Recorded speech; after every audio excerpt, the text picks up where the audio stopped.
नमां विष्णुपादाय कृष्णप्रेष्ठाय भूतले श्रीमते भक्तिवेदांत स्वामी इति नामिने। नमस्ते, थोड़ा सा कम। नमस्ते सारस्वतदेवे गौरवाणी प्रचारिणे निर्विशेष शून्यवादी पाश्चात्यदेशतारिणे। जय श्री कृष्ण चैतन्य प्रभु नित्यानंद श्री अद्वैत गदाधर श्रीवासादि गौर भक्तवृंद। हरे कृष्णा कृष्ण कृष्ण हरे हरे, हरे राम राम राम हरे हरे। ओम नमो भगवते वासुदेवाय।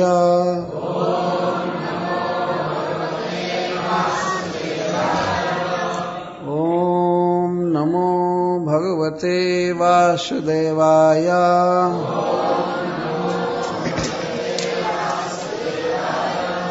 ओम नमो भगवते वासुदेवाय।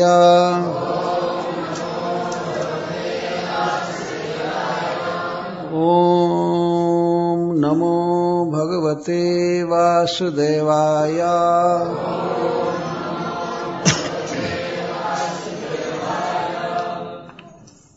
एक बार इंद्रप्रस्थ में, जो महाराज युधिष्ठिर की राजधानी थी, महाराज युधिष्ठिर ने भगवान कृष्ण की सहायता से एक बहुत बड़ा यज्ञ किया, जिसका नाम राजसूय यज्ञ था। उस यज्ञ को वही कर सकता है जो पृथ्वी के समस्त राजाओं को पराजित करके अपने वश में कर ले। तो भगवान श्री कृष्ण की कृपा से महाराज युधिष्ठिर ने दुनिया को अपने वश में कर लिया। जरासंध आदि राजाओं, जरासंध का तो वध कराया, और इसके बाद 20,000 राजा महाराज युधिष्ठिर के यज्ञ में आए, उसने जिनको कैद किया था। और इसके अलावा भी पृथ्वी के अन्य समस्त क्षत्रिय राजा लोग उस यज्ञ में आए। बहुत प्रसिद्ध यज्ञ है। उस यज्ञ में भगवान श्री कृष्ण अतिथियों के, ब्राह्मणों के चरण धोते थे। भगवान चूंकि उस परिवार का अपने को मानते थे और युधिष्ठिर महाराज का सेवक अपने को मानते थे, तो उस यज्ञ की शोभा के लिए, सुचारू रूप से संचालन के लिए श्री भगवान ने उसमें अतिथि ब्राह्मणों के चरण धोते थे, यज्ञ में जो आते थे। भगवान इस तरह आदर्श प्रस्तुत कर रहे थे। और यहां तक शास्त्र में तो नहीं पाते हैं, लोक में ये बात प्रचलित है कि भगवान उस यज्ञ में जूठा पत्तल उठाने का काम करते थे। मतलब वही इंचार्ज थे, जूठा पत्तल फेंकवाने का काम वही करते थे। इतनी सेवा कर रहे थे। और उस यज्ञ में, जबकि इस बात का खुल्म खुला प्रचार था कि ये साक्षात परब्रह्म है, परमात्मा भगवान है, और उन्हीं की सर्वश्रेष्ठ पूजा भी उस यज्ञ में की गई थी। तो महाराज युधिष्ठिर नारद मुनि से, जो उस यज्ञ के वक्ता थे, भगवान भी श्रोता थे वहां, और उस यज्ञ में श्रील सुखदेव गोस्वामी भी बैठे थे। ये सब बातें अन्यत्र लिखी हुई है। सुखदेव गोस्वामी थे, भगवान वेदव्यास देव थे, और सबसे बड़े बड़े ऋषि मुनि सभी थे, राजर्षि गण थे। तो उस यज्ञ में महाराज युधिष्ठिर ने सनातन धर्म के विषय में प्रश्न किया कि हे देवर्षि, आप बताइए कि मनुष्यों का सनातन धर्म क्या है। सनातन धर्म का अर्थ है किसी भी जीव के, विशेष करके मनुष्यों के स्वाभाविक जो कर्तव्य हैं जिस धर्म को उससे अलग नहीं किया जा सकता है कभी भी, उसको सनातन धर्म कहते हैं। भगवान श्री कृष्ण, भगवान विष्णु सनातन हैं और जीव उनका सनातन अंश है, और जीव का सनातन कुछ कर्तव्य है। सनातन भगवान के प्रति जीव का, मनुष्य का जो स्वाभाविक स्वरूपगत कर्तव्य है उसको सनातन धर्म कहते हैं। यह सनातन धर्म अनुष्ठान के लिए, जीवन में प्रैक्टिस के लिए 4 वर्ण और 4 आश्रम में बटा हुआ है। तो उसके अनुसार नारद मुनि महाराज युधिष्ठिर के प्रश्न के अनुसार उस उन्नत मानव समाज में, केवल मानव समाज ही नहीं, देवता लोग भी आए थे उस यज्ञ में, वे सब भी सुन रहे थे। सनातन धर्म के विषय में प्रश्न किया गया तो श्री नारद मुनि 4 वर्ण और 4 आश्रम में विभाजित सनातन धर्म का वर्णन कर रहे थे। वर्णन करते करते उन्होंने पहले वर्ण धर्म का वर्णन किया, इसके बाद आश्रम धर्म का। मनुष्यों के विकास के अनुसार 4 आश्रम होते हैं। एक मनुष्य की उम्र को यदि 100 वर्ष माना जाए तो 25 वर्ष तक, 5 से 25 वर्ष मतलब 20 वर्ष तक वह गुरुकुल में निवास करता था और वेद का अध्ययन करता था। वेद को ब्रह्म भी कहते हैं। तो वेद से लिपटा होने से, वेद में ही रचा पचा रहने से, पढ़ने से उस आश्रम को ब्रह्मचर्य आश्रम कहते हैं। प्रत्येक मनुष्य के लिए अनिवार्य था ये धर्म। 25 वर्ष तक, 25 वर्ष के बाद वह गृहस्थ आश्रम में प्रवेश करता था, तो 25 से 50 वर्ष तक गृहस्थ रहता था, और 50 के बाद 75 वर्ष तक वह वानप्रस्थ आश्रम में रहता था। 50 वर्ष का होने के बाद गृह त्याग देना चाहिए, त्याग दिया जाता था उस समय। और 75 वर्ष का होने के बाद वो व्यक्ति संन्यास लेता था। 50 से 75 के बीच वह वानप्रस्थ आश्रम स्वीकार करता था, अपना घर द्वार छोड़ करके, गृहस्थी छोड़ करके वन के ओर प्रस्थान करता था। वन में वह अपनी इच्छा के अनुसार अपनी पत्नी को लेकर जा सकता था, नियम था। अगर पत्नी जाना चाहे तो वानप्रस्थ जीवन में वो साथ रहती थी, यदि नहीं चाहे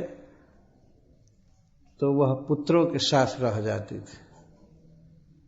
परंतु जनरल नियम यही था कि पत्नी अपने पति के साथ वानप्रस्थ आश्रम में जाती थी और भगवान की भक्ति में लगी रहती थी। तपस्या धर्म है वानप्रस्थ जीवन का।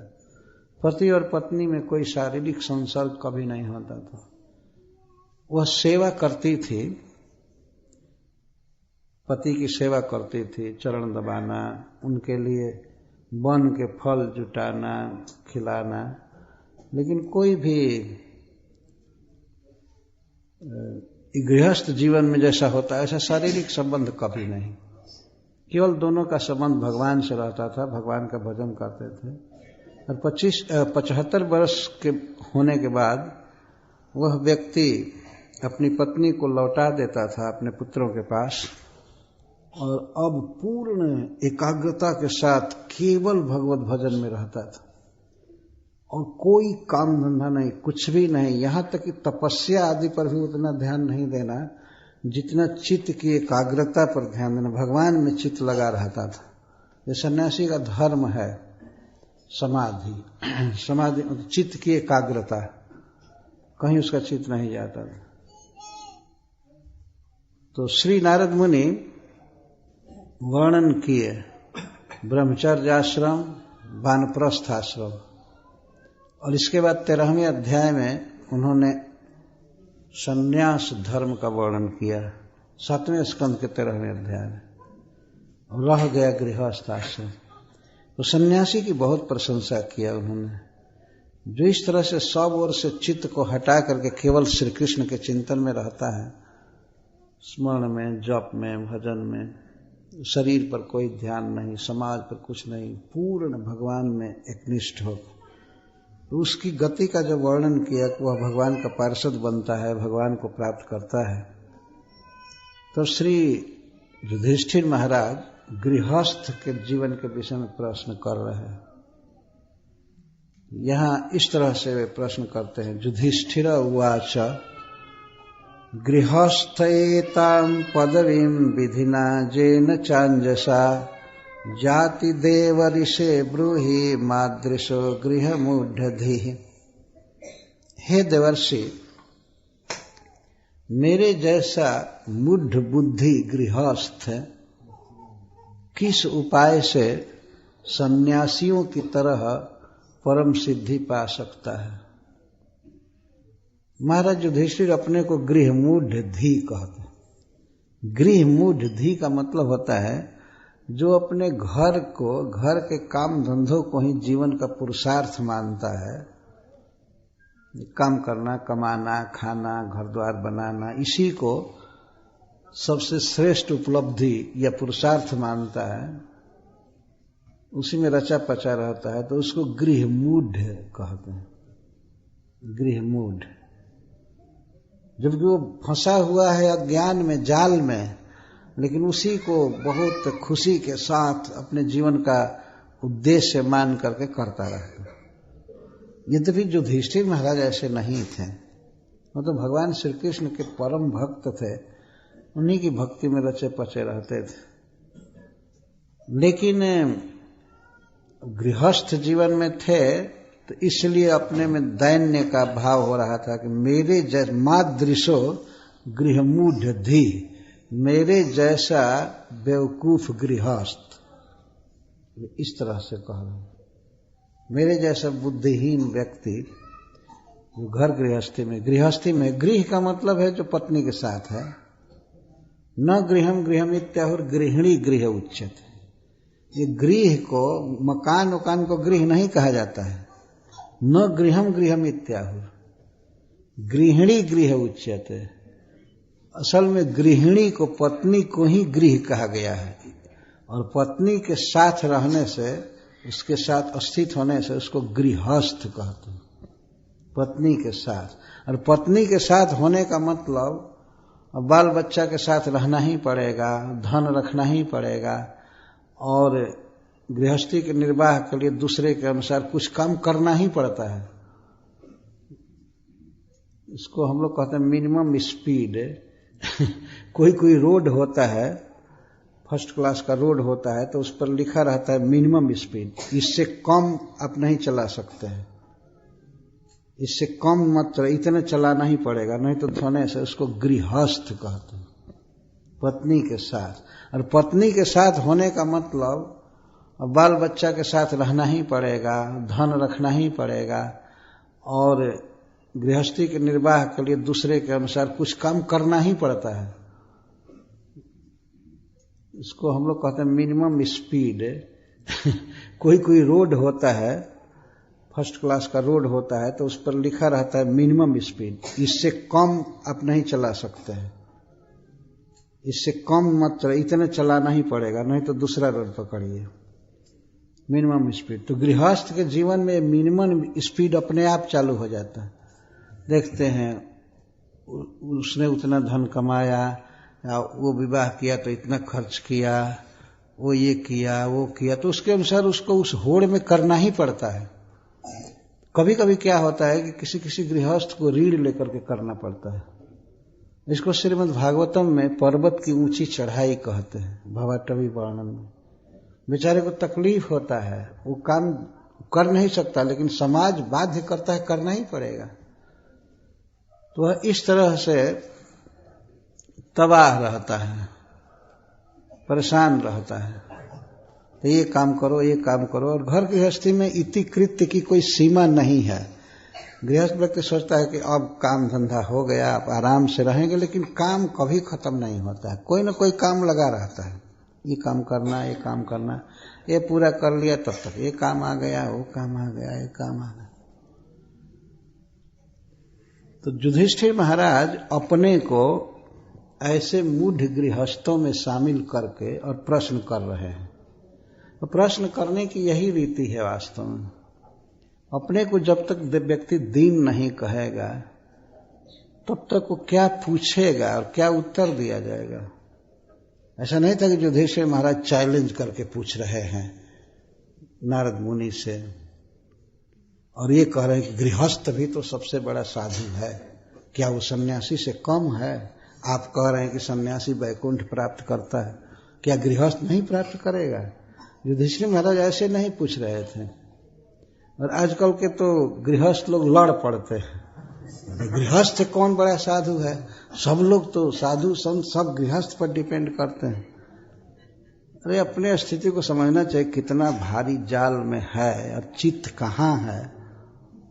मरने के बाद सीधे नरक में जाना पड़ता है। कुटुंबासक्त चेतसः, जो व्यक्ति कुटुंब में आसक्त रहता है, भगवान की भक्ति नहीं करता, उसका डेस्टिनेशन निश्चित है, गंतव्य।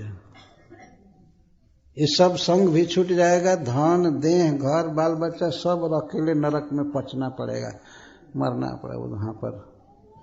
ये शास्त्र कहता है, श्रीमद् भागवतम कहता है। पंचम स्कंध में लिखा गया कि जो व्यक्ति देहंभर है, देहंभर, वह रौरव नरक में जाता है ना। देहंभर, हाँ नहीं, जो कुटुंबंभर है, जो केवल कुटुंब के पालन में लगा रहता है, जो कि माया के द्वारा दिए हुए संगी हैं। जन्म हुआ पता नहीं था कि कौन हमारा बेटा बनेगा, कौन ये बनेगा, कौन वो बनेगा, लेकिन ये हो जाता है माया के द्वारा व्यवस्था। और जब संग हो जाता है तो मेरा है, मेरा है, मेरी है, मेरी है चालू हो जाता है। तो कुटुंबंभर जो है वो रौरव नरक में गिरता है अगर भगवान की भक्ति नहीं करता है। और देहंभर, कुटुंब का पालन न कर केवल अपने देह को पोसता रहता है, वो महारौरव में गिर जाता है। रूरू नाम का एक पक्षी है जो सांप से भी अधिक भयावह होता है और उसकी चोंच होती है, सांप जैसा है लेकिन चोंच, और वो उसको डसता है, काटता है। बहुत से रूरू वहां रहते हैं, तो रूरू वहां रहता है इसलिए उसको रौरव नरक कहते हैं। भगवान का भजन नहीं करने वाले की दुर्दशा ही है सब प्रकार से। तो युधिष्ठिर महाराज गृहस्थों का प्रतिनिधित्व कर रहे हैं। इतना उन्नत व्यक्ति जिसके यज्ञ में साक्षात आदि पुरुष भगवान बैठे हैं, सब लोग दर्शन कर रहे हैं, जो भगवान के डायरेक्ट संबंधी हैं, वो कहते हैं कि मादृशो गृह मूढ़धि, मेरे जैसा घर गृहस्थी के चक्कर में फंसा हुआ मूर्ख कैसी पाएगा? कोई उपाय है? ऐसा उपाय बताइए, कोई अंजसा आसानी से वह परम गति को पा सके, और गृहस्थ रहते हुए ही। ये नहीं कह रहे कि गृहस्थी को छोड़ करके उपाय बताइए, नहीं, गृहस्थ रहते हुए भी वो क्या करे कि इस पदवी को प्राप्त करे, एतम पदवी जिसको कहा गया, जो सन्यासियों की पदवी को पा सके, भगवान का चरण कमल पा जाए, ऐसा सुगम उपाय बताइए। तो महाराज युधिष्ठिर का यह प्रश्न गृहस्थों के लिए बहुत ही सुंदर प्रश्न है। उस पदवी को पाने के लिए, वैकुंठ प्राप्त करने के लिए प्रश्न किया गया है गृहस्थ के लिए। तो श्री नारद जी कहते हैं, गृहेषु अवस्थितो राजन क्रिया कुर्वन् गृहोचितः वासुदेवार्पणम साक्षात् उपासित महामुनिन्। कि हे राजन, सबसे पहले संबोधन कर रहे हैं, सभा में लाखों लोग बैठे हुए हैं, लेकिन महाराज युधिष्ठिर को नारद जी संबोधन करते हैं कि राजन, गृहेषु अवस्थितो, गृहों में रहते हुए ही, ये अर्थ है, गृहस्थ रहते हुए व्यक्ति को चाहिए क्रिया कुर्बन गृहोचिता, गृह के जो उचित क्रियाएं हैं, उचित क्रिया, गृहोचित क्रिया का यह मतलब है कमाना, अपना काम धंधा करना, नहाना धोना, परिवार का पोषण करना, मेंटेन करना, ये सब क्रिया जो भी है गृहस्थ के जीवन में व्यवहारिक क्रिया वो करे, छोड़े नहीं। ये कोई जरूरी नहीं कि कोई गृहस्थी छोड़ करके घूमने लगा तो बस वो पक्का भजनानंदी ही हो गया, ऐसा कुछ नहीं है। गृह में रहते हुए, गृह का कार्य करते हुए, लेकिन वासुदेवार्पणम साक्षात, घर का जो भी काम करना हो तो वो यही मान करके करे कि क्रिया के फल को, उस क्रिया को उस भगवान श्री कृष्ण को समर्पण करे। श्री नारद जी बोले वासुदेवार्पणम, और वासुदेव वहीं बैठे थे, वसुदेव जी के पुत्र भगवान वहीं बैठे थे, वो भी कथा सुन रहे हैं, वो भी गृहस्थ है ना, वो तो और जाल में पड़े हैं, 16,108 स्त्री रखे हैं, तो वो भी तो भगवान भी यही भाव व्यक्त करें कि हमारे जैसा गृहस्थ कैसे तरेगा। युधिष्ठिर जी के साथ है, भगवान भी सुन रहे हैं। पर नारद जी तो फैक्ट बोल रहे हैं, वासुदेवार्पणम, भगवान कृष्ण को समर्पण करके उनकी प्रसन्नता के लिए क्रिया करे। और सबसे जो श्रेष्ठ उपाय बता रहे हैं, उपासित महामुनि, महामुनियों के साथ बैठा करे। गृहस्थ के लिए बता रहे हैं। अब महामुनियों के साथ बैठा करे तो उनके पास जा करके, कि उनको बुला करके उपासित, उनकी उपासना करे। उपासना का यहाँ अर्थ है उनके पास बैठे, मुख्य अर्थ ये है। क्या करने के लिए वो आगे बताएंगे, सुनने के लिए। गृहस्थ जीवन में सबसे बड़ा धर्म है भगवान के अवतार कथाओं को सुनना। भगवान इस जगत में अवतार लेकर के क्या क्या कर्म किए हैं, कैसे अवतार लेते हैं, जन्म लेते हैं, जन्म कर्म च में दिव्यम, इनको सुनना गृहस्थ का सबसे बड़ा कर्तव्य है। तो श्री नारद जी बता रहे कि घर का काम धंधा करे भगवान को अर्पित करके, और उपासित, ये विधि वाक्य है, उपासित उपासना करे। उप का अर्थ होता है निकट, और आसन माने बैठना, आप सभी समझते ही हैं। उपासना किसके पास बैठे, महामुनियों के पास बैठे। महामुनि किसको कहते हैं? मुनि का अर्थ होता है जो कोई भी सांसारिक बात न बोले, जो न बोले, मौन रखे, उसको मुनि कहते हैं। कोई सांसारिक चर्चा नहीं। और महामुनि उसको कहते हैं जो केवल भगवान की बात बोलता है, भगवान का गुण गाता है, भगवान का जप करता है, भगवान का चिंतन करता है, बोलता ही रहता है, उसको महामुनि कहा गया है। ये साधारण मुनि तो मौन ले लेते हैं, कोई कथा नहीं, कीर्तन नहीं, जप तक नहीं करते। मुनि लोग जो मौन ले उसको मुनि कहते हैं। केवल मन में सोचा करे, मनन करे, उसको मुनि कहते हैं। लेकिन महामुनि उसको कहते हैं जो भगवान के चर्चा के अलावा, भगवान के नाम के अलावा और कुछ नहीं बोलता है। ये अर्थ किया गया है शास्त्रों में महामुनि। तो महामुनियों की उपासना करे, उनके पास बैठे, उनसे सुने। मनुष्य अपनी संगति से पहचाना जाता है कि वो कैसा है। इस जीवन में किसी गृहस्थ को चाहिए कि वो साधुओं के पास, वैष्णवों के पास बैठे। महामुनि की परिभाषा की गई है। वैष्णवों के पास, जो विष्णु के भक्त हैं, भगवान कृष्ण के भक्त हैं, और भक्तों में भी जो श्रेष्ठ भक्त हैं, महामुनि हैं, उनके पास बैठे, उनका संग करे। कहने का मतलब यह है। और उपासना कहा गया, ऐसा नहीं कहा गया है कि जाकर के बस दर्शन कर ले और दर्शन करने से बस हो गया, एक घड़ी याद हो, घड़ी याद हो में कोई याद। तुलसी संगत साधु की हरे कोटि अपराध। आजकल लोग ऐसे टाल देते हैं किसी से पूछिए कि आप कथा में बहुत कम आए और बहुत दिन के बाद आए, तो अरे एक घड़ी याद हो, घड़ी इतना ही काफी है, हम जाल में है ना। अच्छा गृहस्थ लोग हम तो जाल में हैं, ऐसे हैं वैसे हैं। जाल में है तो जाल से छूटना चाहिए ना। असल में लोग केवल मुख से कहते हैं कि हम जाल में हैं, लेकिन बंधन का अनुभव नहीं करते हैं। वो सोचते हैं कि हम तो राज्य कर रहे हैं, घर गृहस्थी में हैं। जाल शब्द कहते हैं, लेकिन जाल का अनुभव करना दूसरी बात।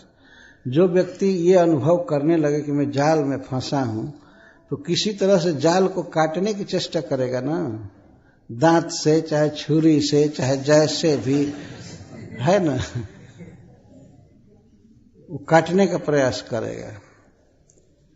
कोई जंगली पशु जाल में फंस जाए और उसे अगर दांत से काटने का अवसर मिले तो काट करके जंगल की तरफ भागेगा ना। कहते हम तो जाल में हैं, ये हैं वो है। तो जाल में रहने के लिए ही जन्म लिए। ठीक है, जाल में हैं तो जाल को काटना चाहिए, और नहीं तो जाल को लिए दिए साधुओं के पास पहुंच जाना चाहिए। क्या करेंगे? काटने की शक्ति नहीं है तब, लेकिन जाल तो है जरूर, इसमें संदेह नहीं है। जाल है और इसके साथ ही साथ बहुत भारी दुख है। दुख है वास्तव में। घर गृहस्थी को कहा गया है श्रीमद् भागवत में ही कि यह दावानल है। भवाटवी वर्णन में पंचम स्कंध में कहा दावानल है। कोई जंगल की आग में पड़ जाए तो जलेगा।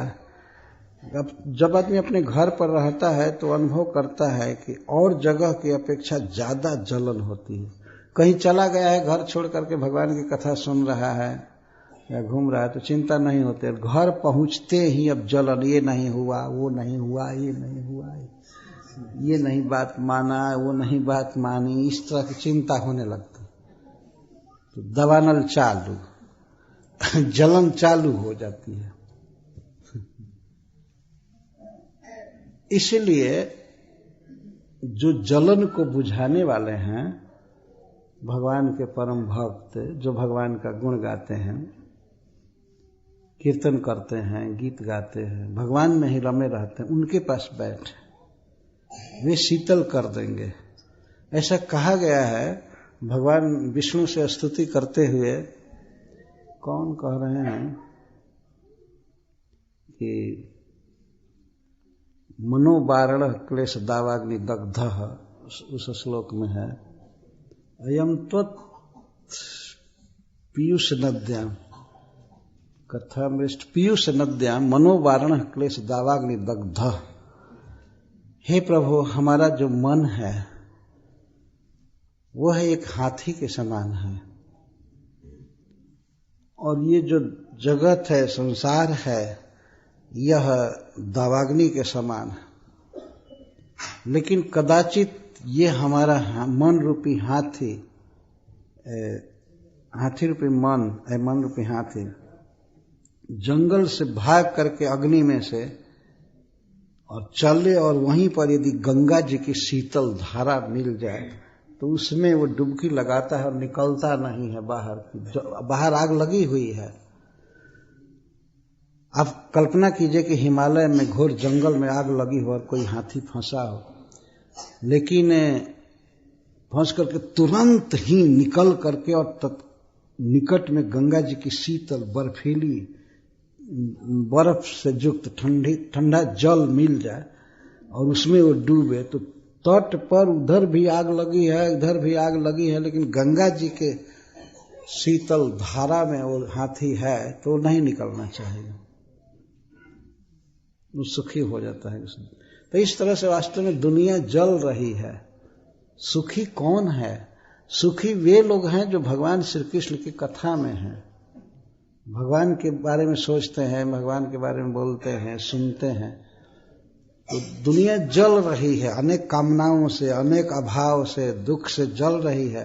तो इस संसार में सुखी होने का उपाय है भगवान श्री कृष्ण का जप करना, कीर्तन करना, उनकी कथा सुनना, भगवान का गान करना, भव महादावाग्नि निर्वापणम, यह संसार महादावाग्नि की तरह है, महाआग।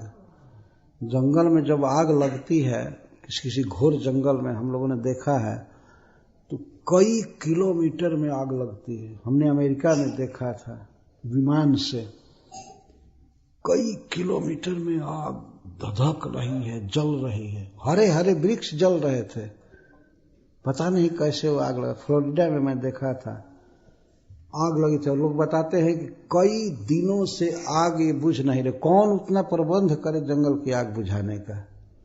बाल्टी बाल्टी पानी ढोने से वो आग बुझने वाली है? कोई उपाय नहीं होता है। और वैसे जंगल की आग में कोई व्यक्ति फंस जाए, कोई जीव, तो मरेगा ही छटपटा करके। परंतु इस भव महादावाग्नि को भी भगवान का नाम बुझा देता है। चैतन्य महाप्रभु कहते हैं इसमें भाव क्या है, दावाग्नि क्या है? जन्म मरण, भूख प्यास, अपमान, सर्दी गर्मी, इस जो अनुभव हो रहा है, दुख, एक शरीर के बाद दूसरा शरीर लेना, फिर मरना, फिर दूसरा शरीर, सारे स्वजन छूट जाते हैं, सब कुछ छूट जाता है, देह छूट जाता है, जीव हमेशा चिंता में रहता है। यही है महादावाग्नि। ये तो बुझने वाली है ही नहीं। यदि कृष्ण का कीर्तन नहीं किए, कृष्ण की शरण नहीं लिए, तो ये जन्मना मरना रुकेगा नहीं। इस शरीर के बाद दूसरा शरीर मिलेगा, फिर जन्म लेना पड़ेगा, और पता नहीं किस जोनी में जाएंगे, वृक्ष की जोनी में, या कीट पतंग मछली की जोनी, या पशु की जोनी, या मनुष्य की जोनी भी। तो जो भी है, जन्म लेना एक दुख है, ये दावाग्नि है। तो इस दावाग्नि से बचने के लिए एक ही उपाय है इस युग में। जैसा शास्त्र कहता है, हरेर नाम हरेर नाम हरेर नामैव केवलम कलौ नास्तेव नास्तेव नास्तेव गतिरन्यत्। हरि का नाम ही, हरि का नाम, हरि का नाम ही इस कलयुग में दुखों से बचने का उपाय है, और कोई उपाय नहीं है, नहीं है, नहीं ही है। 3 बार कहा गया। किसी बात को पक्का साबित करने के लिए 3 बार कहा जाता है। शास्त्र 3 बार कह रहा। एक ही गति है, हरेर नाम हरेर नाम हरेर नामैव केवलम, नाम एव केवलम। एव के बाद और भी लगाया जा रहा है केवलम। जब एव शब्द लगा दिया गया कि हरि का नाम ही गति है, तब कुछ कहने की जरूरत नहीं है। लेकिन फिर भी कुछ लोग शंका कर सकते हैं, कोई और भी साधन तो होगा ही, कोई और तो साधन होगा। तब भगवान चैतन्य महाप्रभु इसको दोहराते हुए कहते हैं। यद्यपि ब्रह्म नारदीय पुराण का वाक्य है, लेकिन चैतन्य महाप्रभु इसको बहुत जोर देकर के कहते हैं। हरि का नाम, हरि का नाम, हरि का नाम, और किसी का नाम नहीं। ऐसा नहीं कि भगवान विष्णु का, कृष्ण का नाम कोई ले रहा है, राम नाम ले रहा है, तो कोई कहे कि नहीं, किसी और का भी नाम जपा जा सकता है। ठीक है, कोई जप सकता है, लेकिन उससे काम चलेगा नहीं। तो अपनी इच्छा है, कोई जपे जो भी जपना हो। कोई हरि नाम कहता है तो कोई उधर बाबा नाम, बीबी नाम केवलम चालू करता है। ये सब पागलों का काम है वास्तव में। यह सब श्रद्धाहीन दूषित लोगों का एक परिणाम, उनका विचार है इस प्रकार का। ये नाम वो नाम, ये नाम वो नाम, कोई नाम नहीं। हरि नाम, हरे कृष्णा कृष्णा कृष्णा हरे हरे, हरे राम राम राम हरे हरे। हरि का नाम एक गति है, पॉजिटिव वाक्य है। कोई कुछ भी सोचता है, अरे कुछ तो गति होगी, ज्ञान योग आदि भी उपाय हैं, इसलिए 3 बार निषेध किया गया। ज्ञान, कर्म और योग, तीनों का निषेध करते हुए कहते नास्तेव नास्तेव नास्तेव गतिरन्यत्, न अस्ति एव न अस्ति एव न अस्ति एव, न अस्ति नहीं है, कोई उपाय नहीं है। एव तीनों में लगा रहे हैं, अवग्र। एव नहीं ही है, नहीं ही है, नहीं ही है, कोई गति नहीं है। एकमात्र उपाय है भगवान का नाम। हरे कृष्णा कृष्ण कृष्ण हरे हरे, हरे राम राम राम हरे हरे। तो जो भगवान नाम का आश्रय लिए हैं, जो रात दिन भगवान का नाम जपते रहते हैं, गाते रहते हैं, भगवान के गुणों को गाते रहते हैं, ये हैं महामुनि। तो ऐसे महामुनियों के, भक्तों के संग में आना चाहिए। ये गृहस्थ जीवन की बहुत बड़ी सफलता मानी जाएगी। उन साधुओं के पास बैठना, उनके पास आना, उनसे सुनना, जो महामुनि है। महामुनि शब्द ही इस बात को संकेत कर रहा है, जो गाते ही रहते हैं, जो बोलते ही रहते हैं भगवान की कीर्ति को, भगवान के नाम को, उनके पास बैठना, उनसे प्रेम करना चाहिए। एक श्लोक में कहा गया है नीति शास्त्र में कि किसी व्यक्ति को चाहिए कि वह बड़े लोगों की संगति करे। तो बड़े में भगवान कृष्ण के भक्तों से बढ़ करके कोई नहीं है। इस पृथ्वी के वास्तव में वे श्रृंगार है। विष्णु के भक्त इस पृथ्वी पर सबसे महत्वपूर्ण व्यक्ति हैं, सबसे बड़े अच्छे लोग हैं। और वैसे भी देखा जाए प्रैक्टिकल लाइफ में भी तो वे सबसे अच्छे हैं। मांस नहीं खाना और अवैध संग नहीं करना, और इसके साथ मद्यपान नहीं करना, जुआ नहीं खेलना। जहां के जीवन में, पाश्चात्य लोगों के जीवन में यही सब कुछ है, पर वहां भी जिन लोगों ने कृष्ण को ग्रहण किया है वे ये काम नहीं करते हैं। सबसे पवित्र और सबसे महान लोग हैं।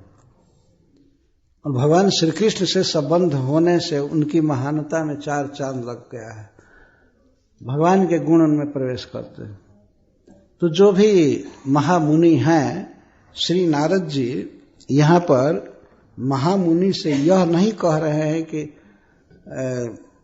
भविष्य में आने वाली प्रजा अत्रि जी, वशिष्ठ जी या वेदव्यास देव, सुखदेव मुनि आदि का संग करे। वो तो संग हो ही नहीं सकता है। तो महामुनि का अर्थ है भगवान श्री कृष्ण के भक्त जो सदा कीर्तन में रहते हैं, यही है महामुनि का अर्थ। तो महामुनियों के का संग करें। तो कहा गया है कि जो व्यक्ति बड़ा बनना चाहता है उसे बड़े लोगों का संग करना चाहिए, जैसे भी हो। यहां तक कहा गया है कि प्रेम बड़े लोगों से ही करना चाहिए, और झगड़ा भी करना हो तो बड़े लोगों से ही करना चाहिए। छोटे से नीच से न प्रेम करना चाहिए न झगड़ा करना चाहिए, विवाद भी नहीं करना चाहिए।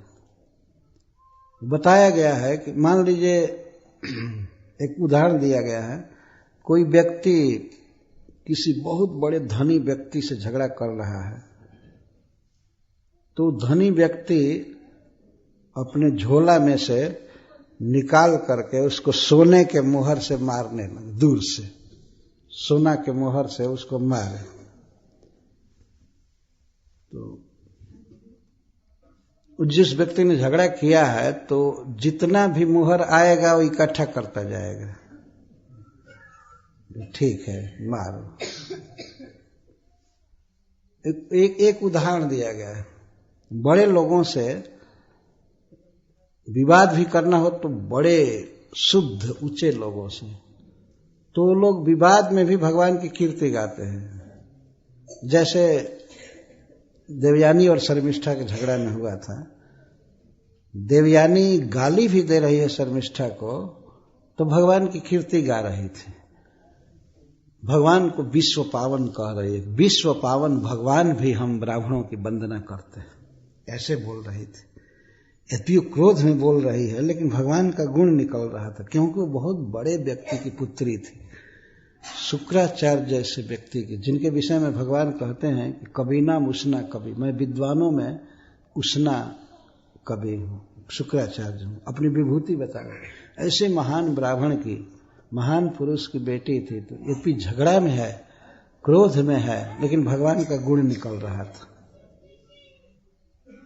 ऐसा कहा गया है कि महात्मा लोग गन्ने की तरह होते हैं। गन्ना कोल्हू में पेरा जाता है, इतना पीड़ा में सारा शरीर पीस दिया जाता है, फिर भी वो मीठा रस ही उगलता है ना। इतनी विपत्ति में पड़ा हुआ गन्ना एक है, वो पीसे जाने पर भी मीठा रस देता है। तो बड़े लोगों की संगति करनी चाहिए। और ये भी कहा गया है कि बड़े लोगों की लात खा करके भी रहना ठीक है, अगर लात भी मारें, लेकिन छोटे के कंधे पर भी चढ़ना हो तो नहीं चढ़ना चाहिए। जैसे घोड़े की लात खा लेना, खाने का मतलब है घोड़ा पैर से मारे तो वो सह लेना ठीक है, लेकिन गधा पर चढ़ना ठीक नहीं।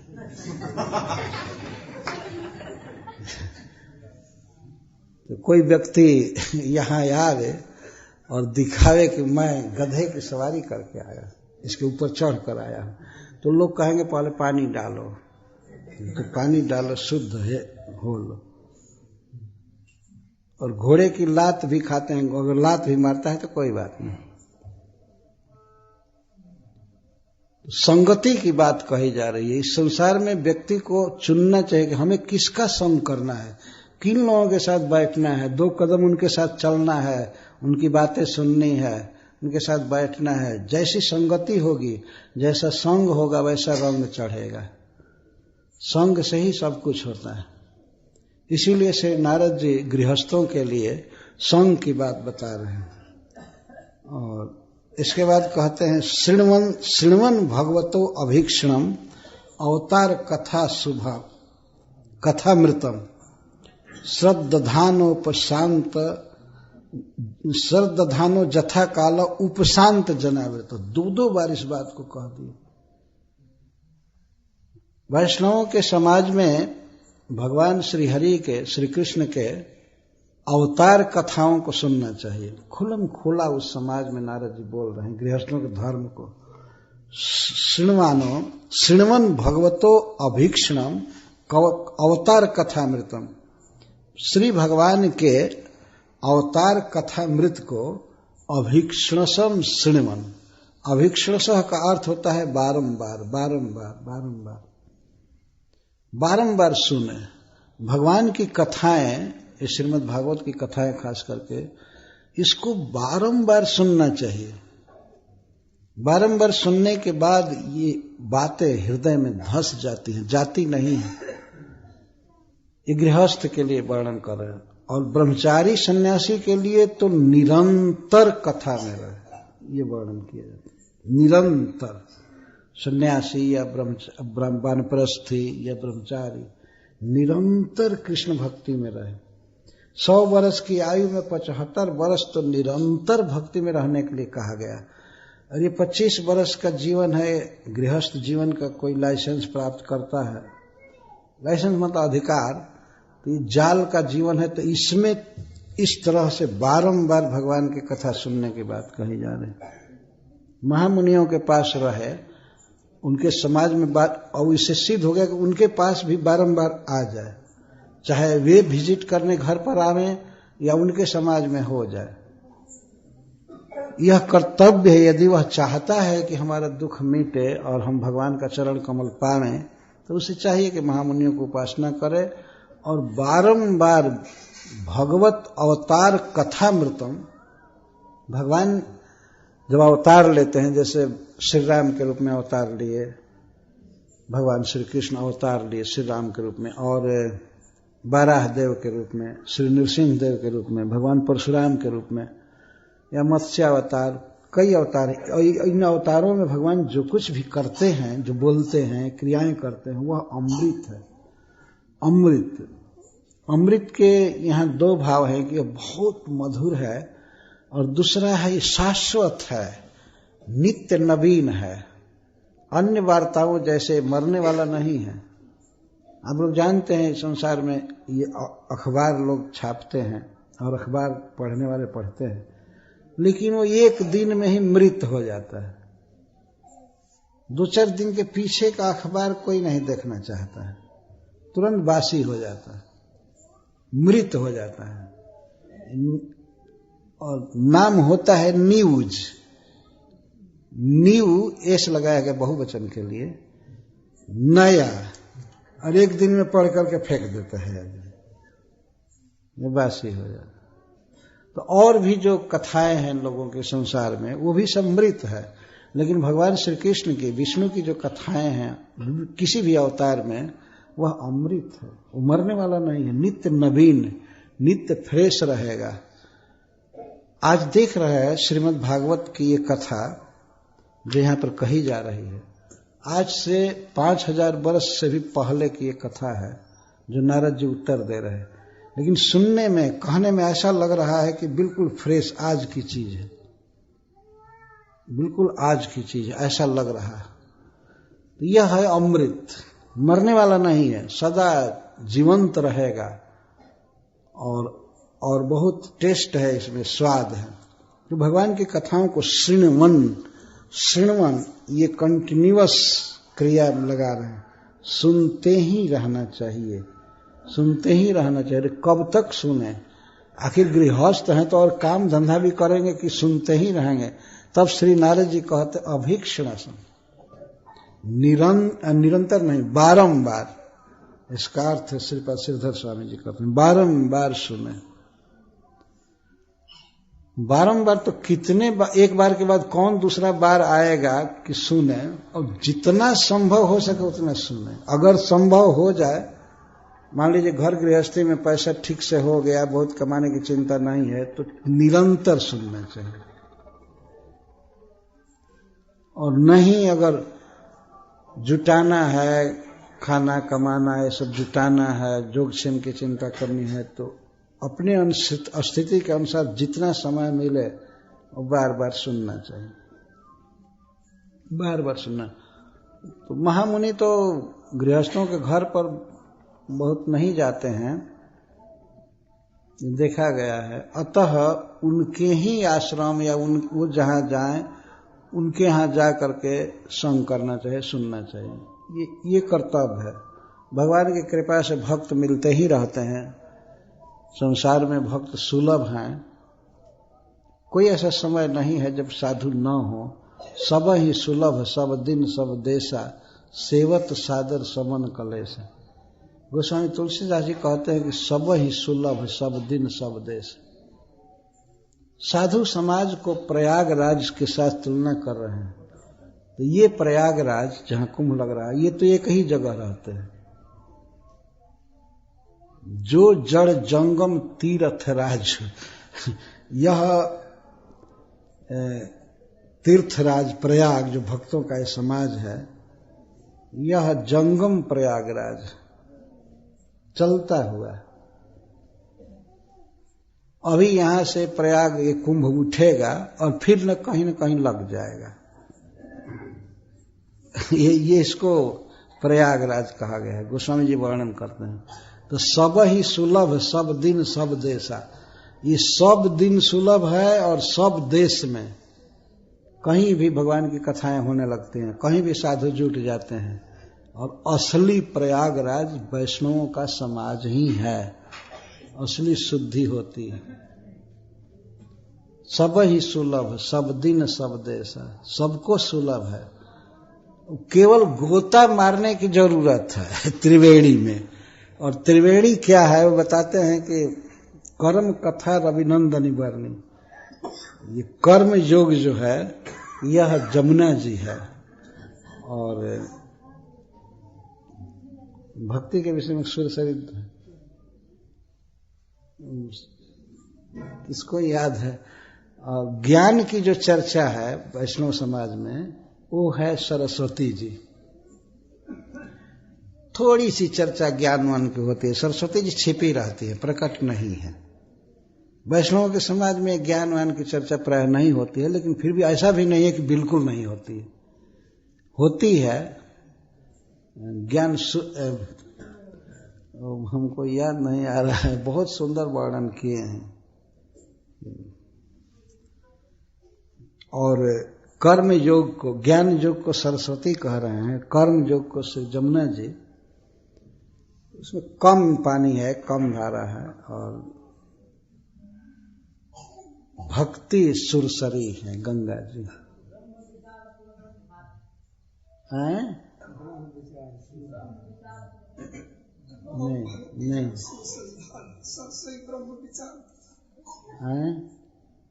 हाँ, सरसई ब्रह्म विचार प्रचार है, ठीक है। सरस्वती जो है वो ब्रह्म विचार है। कर्म कथा रविनंदनी बरनी, और भक्ति के लिए दूसरी बात करो तो ये सारी नदियां, ये तीनों नदियां, जमुना जी और सरस्वती जी, ये गंगा जी में आत्मसात हो जाती हैं। तो ये ज्ञान योग या कर्म योग भक्ति तक पहुंचा दिया, इसके बाद बस हो गया उसका काम, भक्ति हो रही है। भक्ति में सर्वश्रेष्ठ भक्ति है भगवान का नाम कीर्तन। हरे कृष्णा कृष्णा कृष्णा हरे हरे, हरे राम राम राम हरे हरे। तार मध्य सर्वश्रेष्ठ नाम संकीर्तन। 64 प्रकार की भक्ति भगवान चैतन्य महाप्रभु बताए, और उसमें 9 प्रधान है, और 9 में भी सर्वश्रेष्ठ है नाम संकीर्तन। नाम उच्चारण के समान कोई भक्ति नहीं है।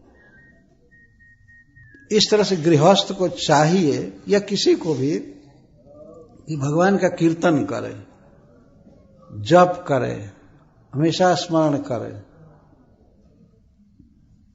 तो श्रीमन भगवतो अभीक्षणम अवतार कथामृतम, अवतार कथामृतम, कथा सुने, लेकिन ऐसे अंट संट, ये जोग वासिष्ठ तो ये पढ़ा करें, और कोई 3rd क्लास की पुस्तक लिख दिया है। कभी कभी मैं देखा हूं कोई सन्यासी लोग बैठते हैं, एक बिल्कुल 3rd क्लास की किताब लेकर के और सुनते हैं, कोई पढ़ता है, व्याख्या करता है। अवतार कथामृतम होना चाहिए, भगवान के अवतार की बात होनी चाहिए, अवतार लेकर के जो लीला किए हैं उसकी चर्चा होनी चाहिए। इसको कथामृत कहते हैं। तो बारंबार भगवान के कथामृत को सुनना चाहिए, श्री नारद जी बता रहे हैं। और श्रद्धानो, पूर्ण श्रद्धा रखनी चाहिए। किसमें श्रद्धा? 3 चीज में श्रद्धा, विष्णु में, कृष्ण में श्रद्धा, और कृष्ण का वर्णन करने वाले ग्रंथ में श्रद्धा, और कथा कहने वाले वैष्णव में श्रद्धा। तीनों में जब श्रद्धा होती है तो इसको श्रद्धान कहा गया। हमें यही सुनना है, यही हमारे जीवन का उद्देश्य है, और सुनाने वाले के प्रति पूर्ण श्रद्धा कि ये भगवान का भक्त है, हमको ठीक सुना रहा है, इस तरह की श्रद्धा होनी चाहिए। और भगवान में श्रद्धा, तो श्री कृष्ण ही परम सत्य हैं, परम तत्व है, पर ब्रह्म है, और ये लीलाएं बिल्कुल फैक्ट हैं, जो लिखा गया है बिल्कुल सत्य है, और बोलने वाला बिल्कुल सत्य बोल रहा है। वैष्णवों के मुख से ही सुनना चाहिए, और वैष्णव में पूरी श्रद्धा होनी चाहिए, आदर के साथ सुनना, इसको श्रद्धान कहते हैं। श्रद्धान। और जथा कालम उपशांत जनावृत, फिर कहते हैं, और जथा काल, जब समय मिले तो उपशांत जनों के बीच में हो जाना। उपशांत किसको कहते हैं? भुक्ति मुक्ति सिद्धि कामी सकल या शांत, कृष्ण भक्त निष्काम अतएव शांत। कृष्ण भक्त को ही शांत कहा गया है, उपशांत। उपकार से अधिक के, बहुत शांत, जो क्रोधी नहीं है, जिनमें लोभ नहीं है, काम नहीं है, जो भगवान की भक्ति से परिपूर्ण है, सुखी हैं, उनको शांत कहते हैं।